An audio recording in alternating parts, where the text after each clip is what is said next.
Hey, so welcome. I'm Emma Draycott, your host and founder of Recharge and Rise, and I am an anxiety and burnout therapist and hypnotherapist. And I'm very excited today to welcome Shari Thompson. So, Shari is a human designs business alchemist, and she really helps people to improve, like increase their impact and also income by using their human design. And I have actually had the pleasure of working with Shari, hence why I've invited her to talk to you because she is full of absolute gold wisdom when it comes to human design. And I've personally found it a fascinating journey to go on to. So, Shari, welcome. Thank you so much for being here with us today. Thank you for inviting me and for the beautiful introduction. You're so welcome. So, I would love for you to share what has led you to be where you are today. So, what's a part of, what's your story? It's so interesting because when people ask me this, I feel like I could take an entire day to explain this. So I'm going to keep it as concise as I can. And also a little bit of backstory kind of builds the context around that. So my background was, the traditional upbringing and the aspirations of university and a good job and all the things. And so my background, actually, I have a marketing degree and I had a marketing and business development corporate career. Did the MBA, like all the things. But I always knew that I wanted to start my own business. And I didn't know how that was going to happen, what it was going to look like. But when I was 18, I decided I was going to have a marketing company. And at the same time, I decided I was going to have a baby boy called Archie. And that at the time at 18, this is relevant, I promise. At the time when I was 18, I'd already been told I was unlikely to have children because I have endometriosis and polycystic ovaries. And I was like, no, I'm having this baby boy. And so I manifested this beautiful baby boy. And 10 years later, when I was 28, he came into being. Um, and at the time, when I was 6 months pregnant, his dad decided that he was not going to be a part of that journey. And so I was the other side of the country on my own, 6 months pregnant, working in this corporate career. And I didn't have any support. So I moved back to where my family were, the other side of the country. But I had to continue to travel and take this little baby and leave him with my parents for 3 days a week while I was still working away, and had to work all the way through maternity and do a pub job to make ends meet and all these things. Um, and I knew that that was the time when he was 4 months old that I needed to start the business. I mean, luckily, I was younger, I had a lot more energy. But I also had a lot of fire. So I started a marketing agency and it grew really quickly and hit the kind of, the six-figure mark and all the things. And from the outside, it looked really successful. I was working with really good brands. I had an office that was quite a fancy office. I had a team. But on the inside, I was working literally 20-hour days. I was the central cog. I couldn't even take a holiday without having to do calls and meetings. And I was paying my team more than I was paying myself. And I knew that there was another way to do business. I knew that there had to be another way. And at the time, I mean, I've always been very spiritual, very intuitive. And I knew that integrating alignment and energy into the business was the way forward. And so I started exploring alignment and energy practices and started to go down like doing certifications in different energetic methods, and nothing ever combined the two. It's like, learn the energy, now let's look at your business. And it didn't make any sense to me. I'm like, why are we learning the energy over here and then doing business over here? But this was back in 2017. Nobody was really talking, you've only got to turn on Facebook to see people talking about this now. But in 2017, it wasn't that way at all. And so I was like, I'm going to figure this out. I'm going to master this. And I'm quite dramatic. I'm a Leo. I'm quite dramatic. And so in true dramatic style, I decided that the way I was going to do it, and I didn't really know at the time, like consciously the way I was going to do it, but I decided the way that this was going to happen was to move to Bali and to start world schooling Archie. We kind of dipped our toes in a little bit before in Barcelona, but we moved to Bali. and he was 6 at the time. He went to this really cool Star Wars school, learned how to understand that there's light and dark in all of us, and we get to choose and all of these things. And I realized I said I was going to keep this short, and it's not short, but we're getting there. We're getting there.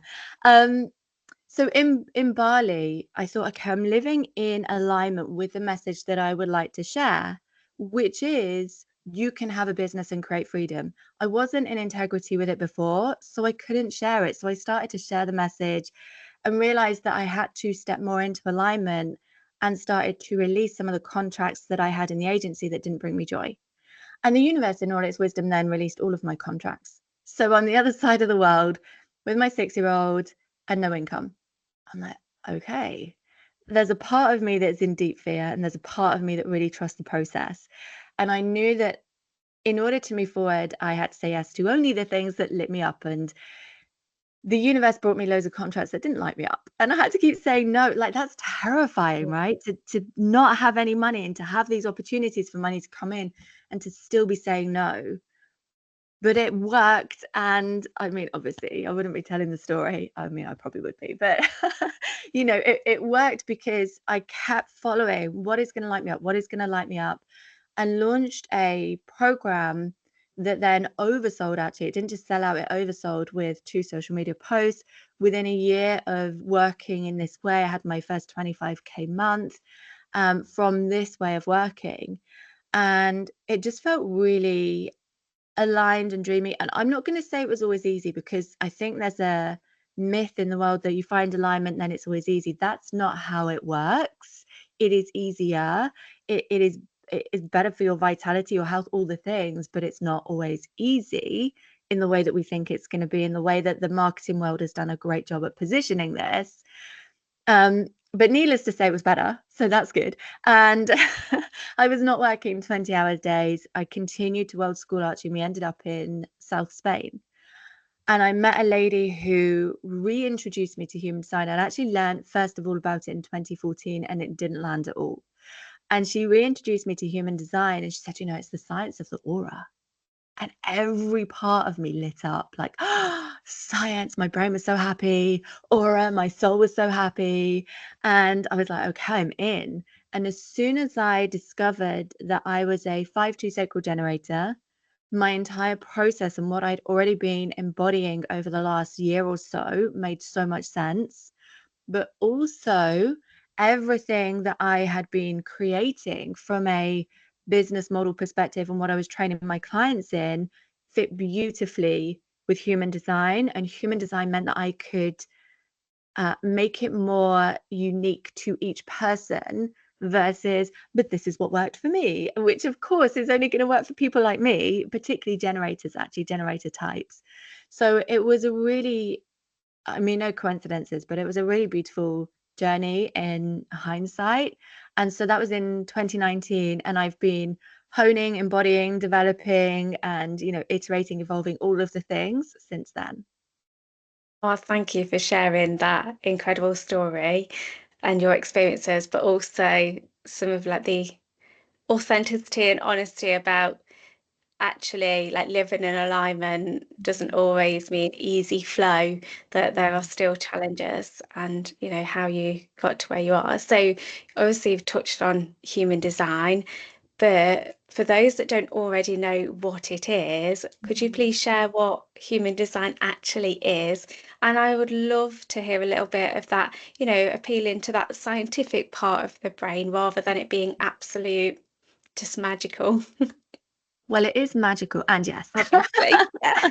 I can totally do that. And this is why I love human design, because it has got the combination of ancient wisdom like astrology, the chakra systems, the I Ching, Kabbalah, all of this really beautiful ancient wisdom that has been founded for so much of civilizations, history, and all of those things. And that's the magic part of it. But it also has this science part of it where it combines biochemistry and quantum mechanics. And it's really deeply connected with who you are. It's the blueprint of who you are here to be and how you're here to express your energy in the world and the magic that you're here to create, the gifts that you have, and also where we're designed to hold wisdom that sometimes requires us to go through things that don't feel great in order to get to the gold on the other side. But it literally provides that map of who you are.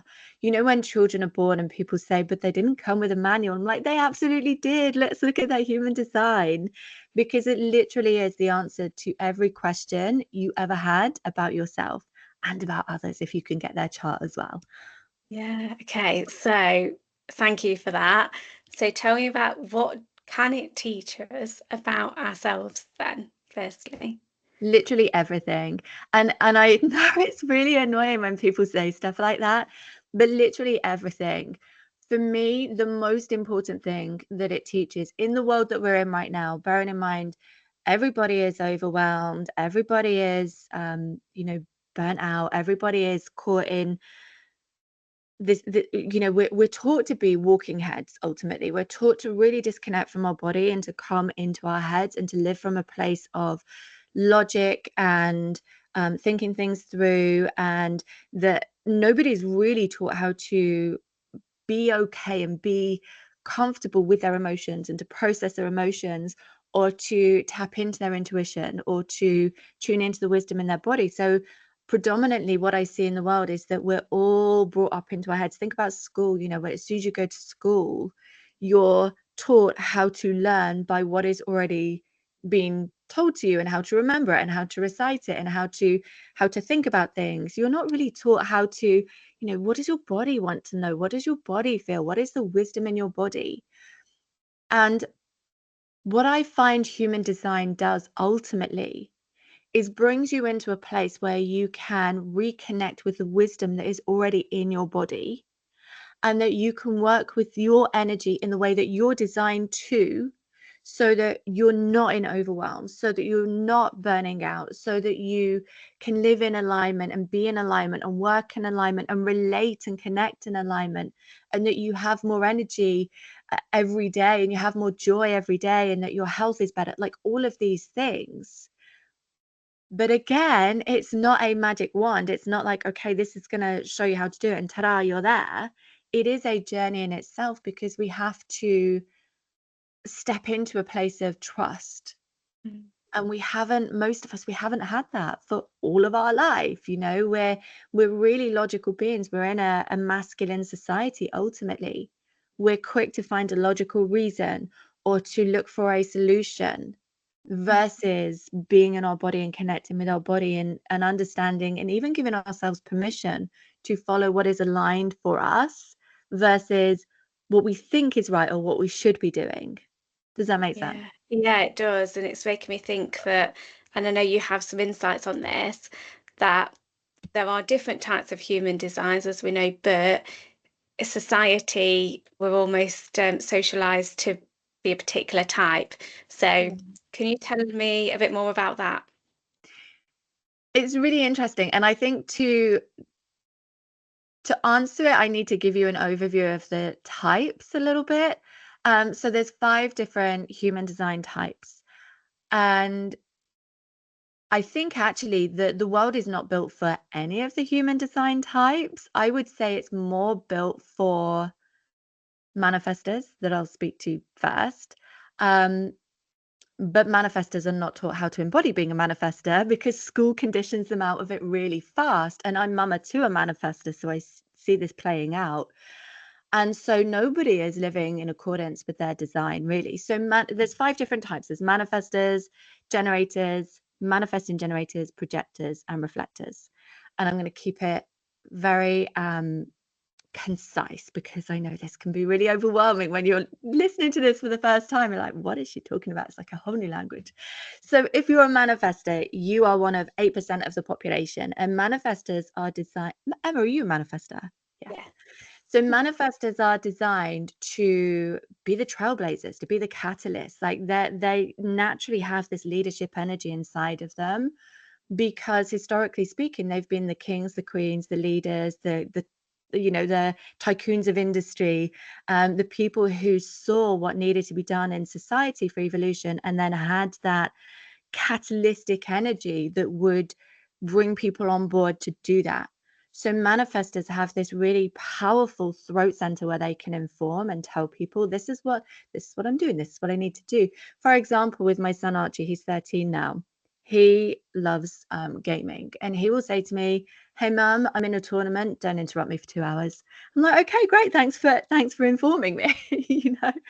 And manifestors initiate, so it's like they start the chain reaction for everybody else when we're zooming out and looking at everybody's role collectively. But for the rest of you, it doesn't mean you have to wait for a manifestor to tell you or to inform, but it's recognizing the role that each type has to play. So then there's generators, and generators, if I talk about generators and manifesting generators together, it might be easier actually. So generators and manifesting generators are 70% of the population collectively. So when a lot of people first find out about human design and understand the generator energy, it can be really easy to think that the world is designed for the generator type energy. So that when I say generator types, I mean manifesting generators as well, because generator types have like this built-in battery pack where they can keep going and keep going and keep going. However, oftentimes generator types keep going from a place of shoulds or obligation, or because we, like, the whole world told us we have to do more and work more and achieve more. And, you know, particularly in the Western civilizations.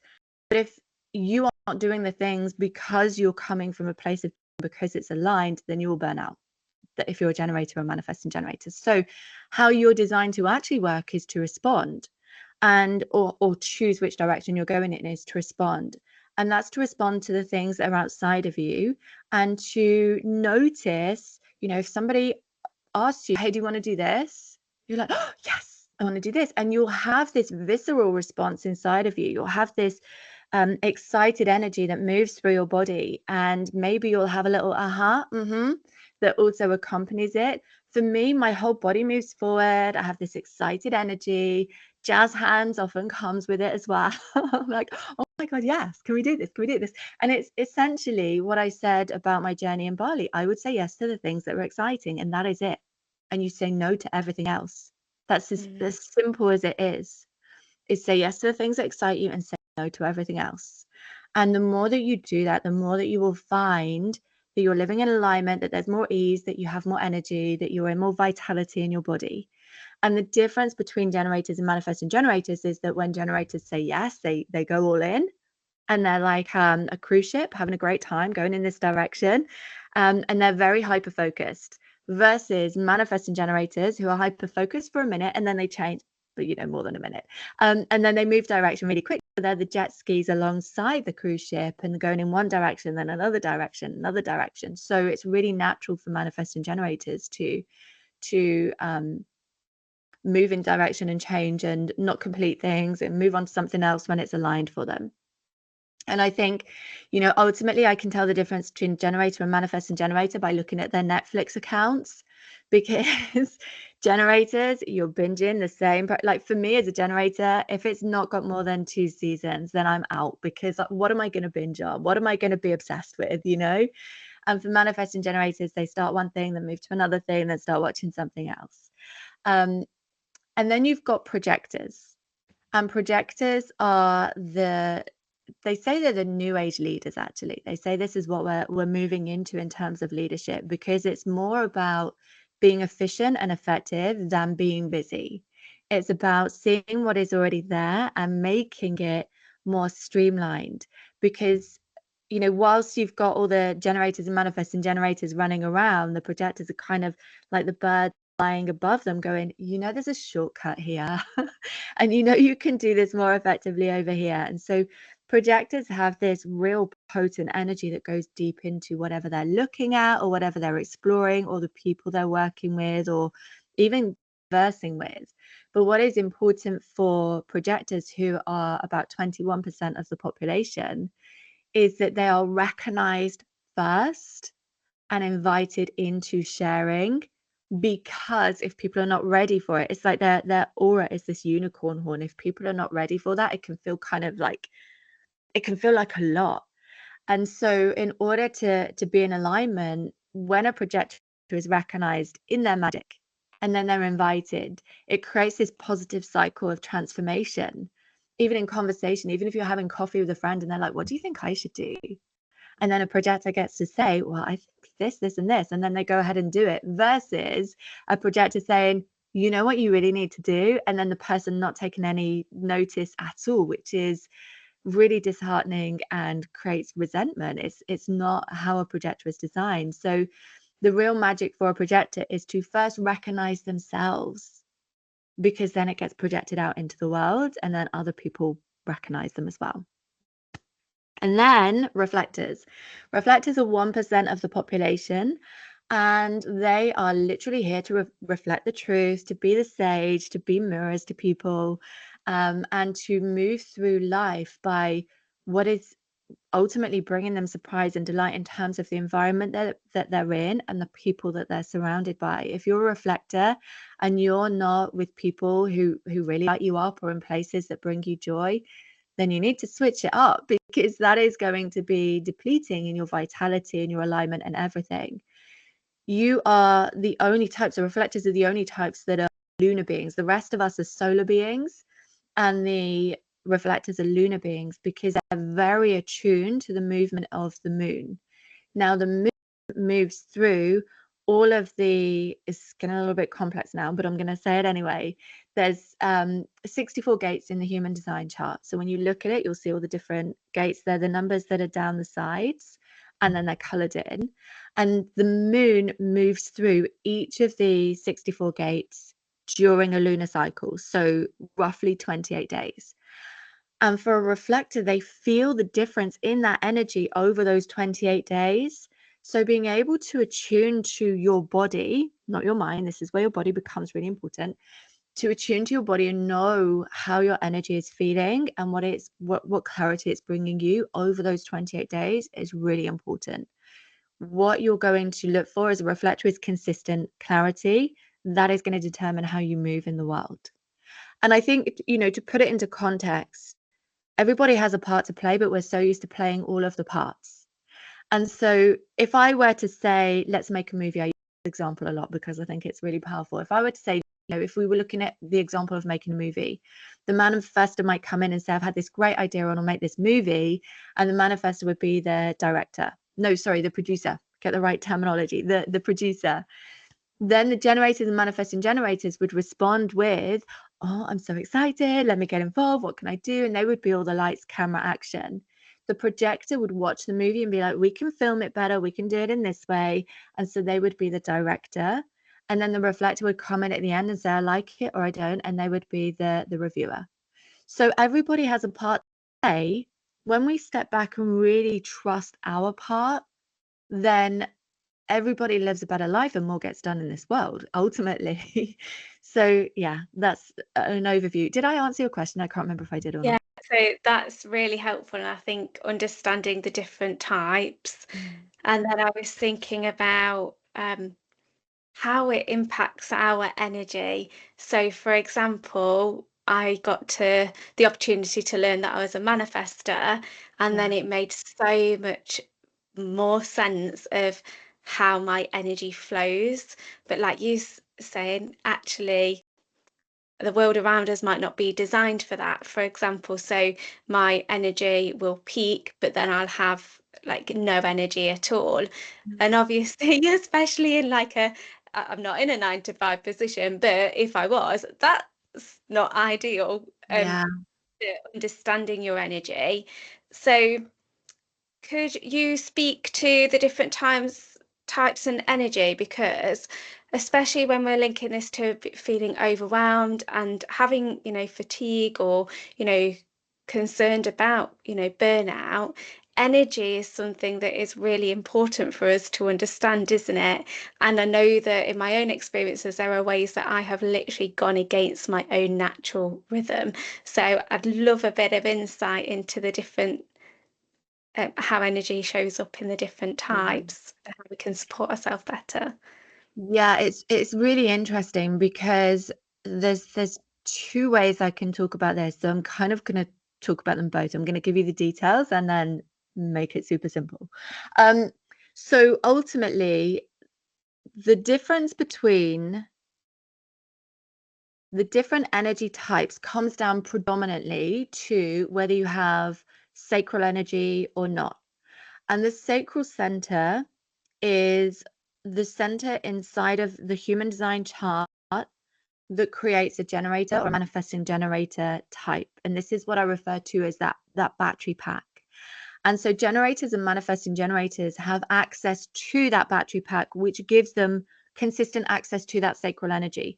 However, if you're using that sacral energy to be on the go, go, go, go, go, go, go all the time for things that are not aligned, you'll still burn out. That is ever, like, people have this misunderstanding, I think, that generators and manifesting generators don't burn out. They absolutely do if they're doing it from a place of should or people pleasing or obligation. However, if you're working in alignment with your type and you're literally, as a generator or manifesting generator, moving with what excites you, then you're going to have overflows of this energy. And this is what we really want to come to, because when you're doing it from a disempowered place, from a should or an obligation, then you're going to have less and less and less of this energy available to you. But if you're doing it from an aligned place because it's exciting, then you have an overflow of this energy and you can keep moving with it in a way that really serves you and supports you. However, as a generator and manifesting generator, the more that you can identify what is already in your life that is depleting your energy or that is there because it's a should or an obligation, and start to say no to it or start to release it in whatever way that looks like for you, the more you're going to feel like it's instant access to energy really quickly from that perspective. On the other side, so the non-sacral beings, which are the manifestors, the projectors, and the reflectors. If you're a manifestor, projector, or reflector, you do not have consistent access. You do have sacral energy, but not consistently, and this is the difference. And so whilst the generators and manifesting generators can really tune into that response, you want to listen to your body and follow your own internal recognition of what is true and what is aligned to you. And that comes from following your strategy. So for a manifester that is moving with an urge inside of you, that has this kind of hyper focus, I'm in initiation mode, there's nothing going to stop me, I've got the energy, I'm going to move with this, I'm going to do this. For a projector, it's following that recognition and invitation that feels aligned. You don't have to say yes to all of the invitations. Please don't say yes to all of the invitations. Where you're recognized and you're invited from a place that is really aligned. And for a reflector, that is coming from choosing what is right for you based on the consistency and clarity over the 28 days. Now, for the non-sacral beings, what happens is this. You will have periods of time where you're hyper productive, and then there'll be periods of time when you're resting. The world did not account for this. And I think for all of us who are women, the world did not account for cycles in our energy. And so what's important is to recognize that you can account for that. Now, if you're in a 9 to 5 or you're running a business, that's not always possible. So looking at what can I do in what I have control over to support the trusting of the momentum time and the trusting of the rest time. And I think this is one of the biggest parts of it, actually, is that trust piece. Can I trust that it is safe to rest? Can I trust that it is, like, I actually say to a lot of my clients, rest is productive, because we have to rest. It's a little bit like having a phone. We charge our phone every day. Do we make our phone keep working and working and working and working and working when there's no battery? Because the phone's like, no thanks. But we expect the same of ourselves, to keep going, keep going, keep going. And that is not going to support us. So we have to have those recharge times, like everybody does, right? Even generators, manifesting generators. We have to have that recharge time. But it's about giving yourself permission to stop. And I think in the world that we're in, where it's busier, faster, everything's perfect, you've got all these beautifully curated, social media things where we think we've got to be on top of all the housework, and we've got to be the best mum ever, and we've got to be, the best wife, partner, lover, whatever it is. We add all this pressure and we don't give ourselves time to rest. And this is where the connection with the body is super important, because the more you listen to your body, the more you can understand what your body is saying, the more you're actually going to rest when you need to, move when you need to. If you do that for 12 months, you will see a whole change in your world. You will have moved forward further, you'll be ill less, you'll be happier, all of these things. But it comes from starting in any way that you can to trust your body. Even if it's as simple as listening to your body when it says, I don't want to drink this, I don't want to eat this, I want to rest, I want to sleep. And I always say to my clients, have an evidence journal. Think about, getting an evidence journal so you can write down the evidence, because our brains still are running the show. So what is going to give your brain something to hold on to? It's evidence. Make your own evidence. Hey, I rested and the world did not end. I did not put all the washing away last night, but I had a little snooze and I felt so much better the next day. Like those kind of things, that's evidence. Really anchor into that. I literally get inspiration by looking around my house. I'm like, I didn't put the washing away yesterday and I did go to bed early and I do feel better today. And that's really important. And understanding your human design gives you like this bridging tool. I find that it gives a really powerful bridging tool. For example, I used to do a lot, I still do from time to time, do psychic readings for people. And I would connect with their energy. And I would literally say, oh man, have you got a toothache? And they'd be like, yep, I've got a really horrendous toothache. Like I could feel their pain. And then I would give them the reading and they would do nothing with it. As soon as I went, in your human design, here's where it is. They go, great, let's move with this. Because human design, I see as a really powerful tool to bridge from your brain to your body. Yeah. And the more that you can use it to bridge into your body, the more empowered you become. And so the simple answer, the simple way to know how to move forward, or how to be in your energy, or how to trust your energy, or how to move with it, or any of the things, is one question. And the question is, where is my power? And if your power is inside of you and you're making a decision from your power being inside of you versus your power being on the shoulds or the people pleasing or the future or the past or the to-do list, then you're always going to move with what is right for you and what is aligned and what your body requires. Yeah, it's coming back down to being able to get out of your head and into your body. Yeah. And some of the things where you're talking about, especially with like the rest cycles, is, and what I see with my clients is actually it's really important to give yourself permission, Mm-hmm. and to once you give yourself permission, you allow yourself to give yourself freedom from guilt and Yeah. not feel guilty about that. And also compassion, because I think that when we do have energy, people do move quickly and there's lots of productivity, there's lots of achievements, there's lots of doing that we are in society rewarded for. So when we're resting, we haven't got the same evidence right there and then that actually, we've produced something or we've achieved something. So it's being compassionate to that part as well. And I think that's been really important part of my journey, but it's also important for the clients that I see, that Yeah, so definitely. they actually allow themselves to have the rest. And we need, as humans, rest in so many different ways than actually just sleep alone. Yes. Yeah. And this is why I always come back to rest is productive. And Yeah. even if your brain needs to hold on to something, because quite often I always speak to the brain first and like, let me make this logic for you, because then it's easier. The brain creates this sense of safety in the body, because ultimately your brain is designed to keep you safe and to conserve energy. And the conditioned part of us is the part that wants us to keep moving and keep moving and keep moving. So for your brain, and to really move beyond that conditioned part of us, ultimately, even if you think about rest as being it's immunity boosting, it's cell regenerating, it's all of those things, and it's building up your reserves for when you have that okay, I'm ready to move. Let me move with this, to bring something into the world that is magnificent versus I'm going to push through and just bring into the world mediocre things over and over again and end up burning yourself out. So Yeah. it's really powerful. So there's so many more questions that I even had, but I'm going to go back to some that I've had in this conversation. So I love when you mentioned holding fear and trust at the same time, because there might be an illusion that when we are trusting that we don't have any fear.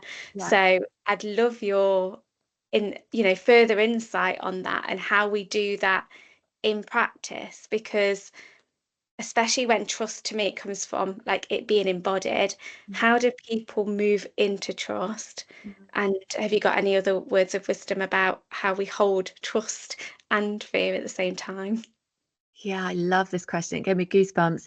I think one of the most overhyped and detrimental concepts in any level of personal development or personal awareness is the concept of high vibe. And the concept that in order to manifest or attract or have anything that you desire, that you have to be consistently in this high vibe state. And what that actually does is create a lot of bypassing. And it disconnects you from your body, because it's like, oh, I feel a certain way, like I feel fear. Okay, how do I high vibe myself into a place of trust? And that is not supportive, because ultimately we're in a human experience and we're here and we're designed to hold an entire spectrum. So when we're picking up trust, we're picking up fear at the same time, in the same way that if we're picking up abundance, we're picking up lack. And we have to be able to hold all of it. And it's a little bit like an emotional set point, actually. So if we say, I really don't feel comfortable with fear, but I really want to trust, but I'm only willing to hold this much fear, well, we're only willing to hold that much trust at the same time. So we're on the same spectrum. But the better we become at holding fear and walking with fear and recognizing that that is part of expansion, the more trust we can embody, the more abundance, the more, like, all of the things. Because if we think about it from an energetic perspective, I always talk about this as expansion. And expansion happens on the edge of the comfort zone. Everybody, this is the meme I've seen the most times ever, is everything happens on the edge of the comfort zone. And it's true. But what that means is outside of your comfort zone is uncomfortable. Like it's really uncomfortable. And there is fear because it's the unknown. And your brain, remember, is designed to keep you safe and to conserve energy. And so your brain is going to do everything it can to bring you back, bring you back, bring you back. And we end up doing this energetic hokey cokey in and out of the comfort zone. But in order to create any level of expansion in any area of your life, you have to understand logically fear is always going to be there to a greater or lesser extent. However, it's how you move with fear, how you walk with fear, that is going to determine what it is that you're stepping into. And the trust piece comes from so many different things, actually. It comes from your learned experiences in the past. This is why I say write an evidence journal. And if you look back now in anything that you've done that felt terrifying, that brought fear, but you knew it was what you wanted to do. And I think that we have so many examples of this. Having a baby, starting a new job, learning to drive, all these things. If you look at, I navigated this, I Mhm. walked with the fear, and everything was okay. If you start to build that evidence in your evidence journal in your brain, then it can support your brain. If you understand logically that we're always going to be walking with fear to a certain extent, and it's okay to walk with both, because again, we're told that once we're in alignment, everything's easy, everything's great. No, there is still fear. You still have to navigate what is ultimately terrifying at times. um for me, the evidence has been really important, but also tapping into my body and trusting myself. And there's a couple of examples I can share with you that really speak to that. The first is when we moved to Bali. I've never been to Bali before. Packed up my entire house, put it all in storage, rented out the house. That's it. We're moving our whole life to Bali. And it was terrifying because the people in my world who are not on board with my way of thinking, most of my family, love them. I mean, they're getting there. We've only been doing this work for about 13 years now, but anyway, they're getting there. But at the time they were like, oh my God, what are you going to do? It's going to mess up Archie's education. It's going to be blah, blah, blah, all these things. And so all of their fears compounded with my fears. And so I wrote out a list. What is the ultimate fear? I took fear inventory. What is my ultimate fear now? And when I stripped it all back, my biggest fear was that I would have to come back having failed. And I sat with that and I'm like, am I okay with this fear? Is it worth the risk to walk with that fear? And in that moment, I had this realization that I had more fear about getting to the end of my life and regretting not trying than I did to come back, like with maybe a bit of shame, maybe, whatever it was, but knowing that ultimately my parents would support me. And that was how I moved with it. And also, we were talking before we started recording about the decision. As soon as you make a decision, you have to be committed with that decision and trust that it's going to be okay, because you've never got any way of comparing. So with Archie's education, taking him out and putting him into alternative schools versus keeping him in a traditional school system, I have no way of knowing if one would have been better or not, but I have to trust in the way that we did it. I think it's really powerful. And then the other piece around trusting your body is this: when we were living in South Spain, just before COVID, there was no word of COVID in Spain, like no word. Spain's so laid back. And my parents kept saying, is there any COVID? I'm like, I don't really know what you're talking about. I don't watch the news. I don't really know. And one day I had this voice that said, you need to leave. And I'm very clairaudient in my human design. And I was like, okay, so we need to leave. As soon as I heard that voice, packed up the entire apartment, couldn't get the car out because they'd actually closed all the roads in the north of Spain. So left my car, left all of our possessions. Within 24 hours of hearing that voice, we were on a plane on the way home. And everybody around me in that moment, everybody in my community, you're so dramatic, you're overreacting, you don't need to leave. And I'm like, well, my body said. So this is what we're doing. 2 days later, after we got home to the UK, well, we got back on the day that it was declared upgraded to a pandemic. 2 days later, Spain was in lockdown. And then they're all messaging, oh, you were so right to leave. We should listen to you. And it's that piece of the more you develop that relationship with your body, the more you build the trust. And until then, lean into the evidence and take fear inventory. Like, is the fear worth it? And body practices like grounding and breath work and all of those things that you can support yourself with the fear, also, of course, super helpful. But make friends with the fear. For me, as soon as I get terrified about something, I'm like, yes, this is going to be good. Because you've got an idea of what you might have.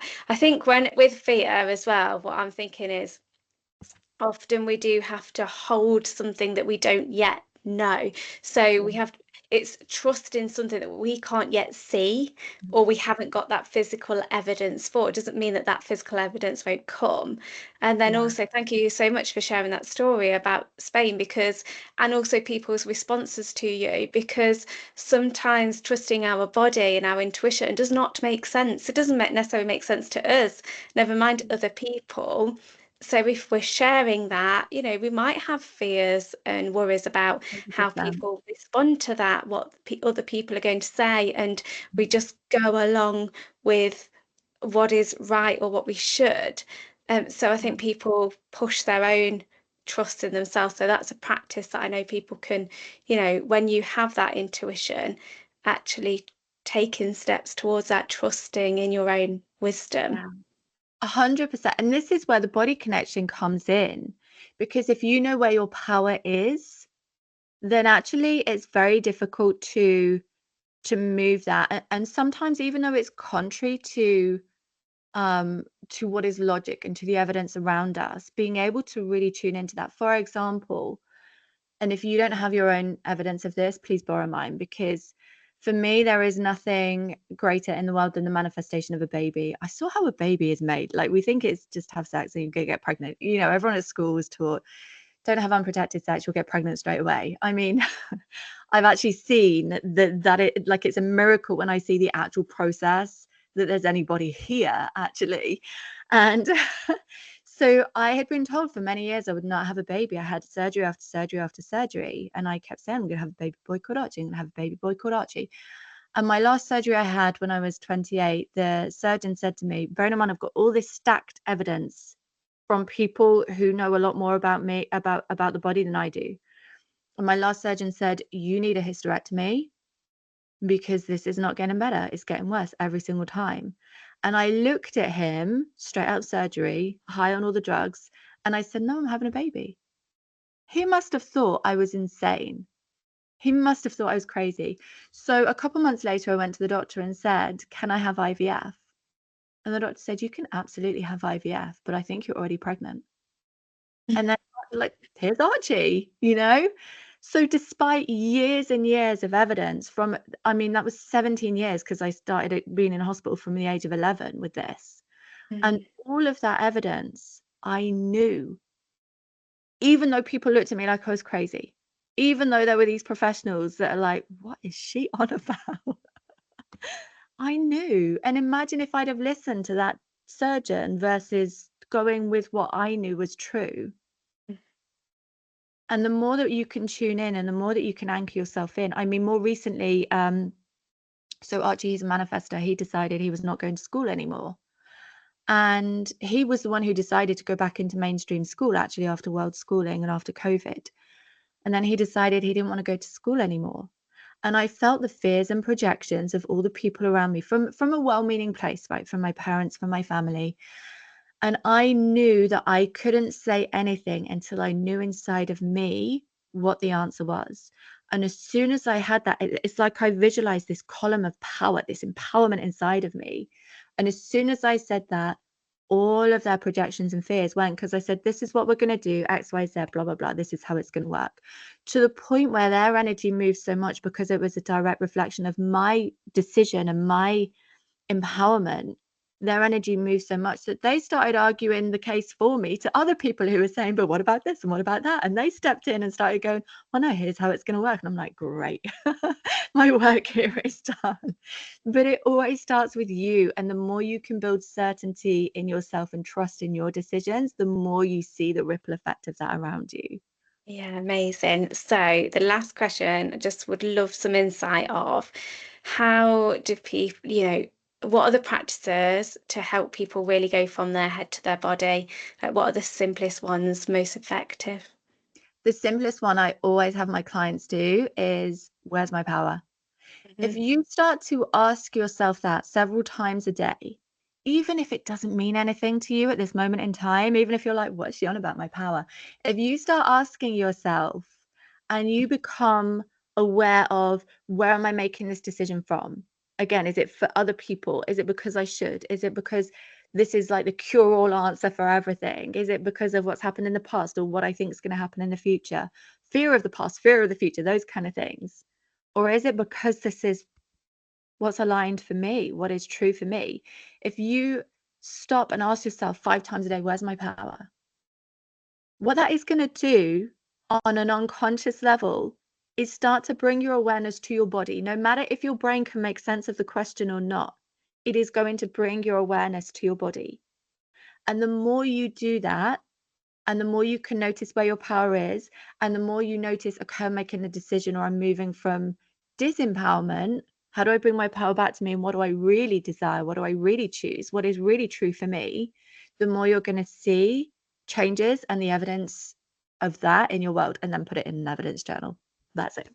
Yeah, so then you can, for the brain to get on board.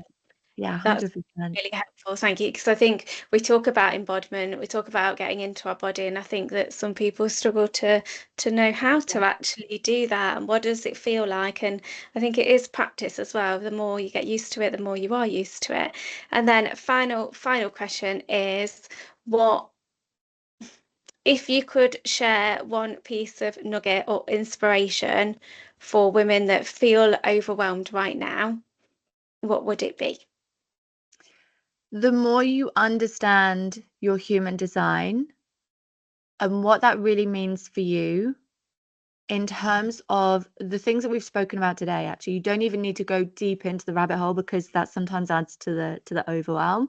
If you can understand What does it mean to be my energy type? So a manifestor, a generator, manifesting generator, projector, or reflector. The more you embody that and work with that, the more you'll see changes. And the thing that I ask everybody to do when they start to work with me is take inventory. What is in your energy that doesn't need to be, that is not aligned? And it's as simple as this, regardless of your energy type. Marie Kondo it, right? What is in my energy that doesn't bring me joy? That's it. Take it off your to-do list, take it out of your thinking space. And the more you connect with your body, the less overwhelmed, because overwhelm's a head thing. If you're up here spinning your wheels in your head, you will be overwhelmed. If you connect with your body and you come back to the present moment, then you will be less overwhelmed. Thank you. Totally agree. So I know that you've got a lovely gift for our participants, guests. So please share what that is and how they can access it. Of course. So the link around the video below, I think, is going to take you to get your human design chart. So to get that, you will need your time, date, and your place of birth. And if you don't know your time, then put midday, and then you can contact me, and I've got different tools and things that will also show you. However, once you get your human design chart, you can also download a free overview of what that means and how you can start to work with your energy. So it's going to give you context to some of the things we've spoken about today. Yeah, absolutely. And a top tip would be you could even get your chart and then re-listen to the video for a further understanding of what we've talked about today. So, Shari, thank you so much for being here. It's been such a wholesome conversation, so inspiring. So, thank you so much. I also want to thank our guests for being here. So, I hope that you have found it as wholesome as me, this conversation. And if you want to connect further with Shari, then her details will be below as well. So, you can do that. And then a gentle reminder that I also have a free gift for you. So you can download or secure your place on my 3-day masterclass experience, which is where I'll be sharing the freedom formula for getting freedom from anxiety and burnout. So thank you so much again, Shari. Thank you for the guests, and for guests, I'll see you on another video. So bye for now.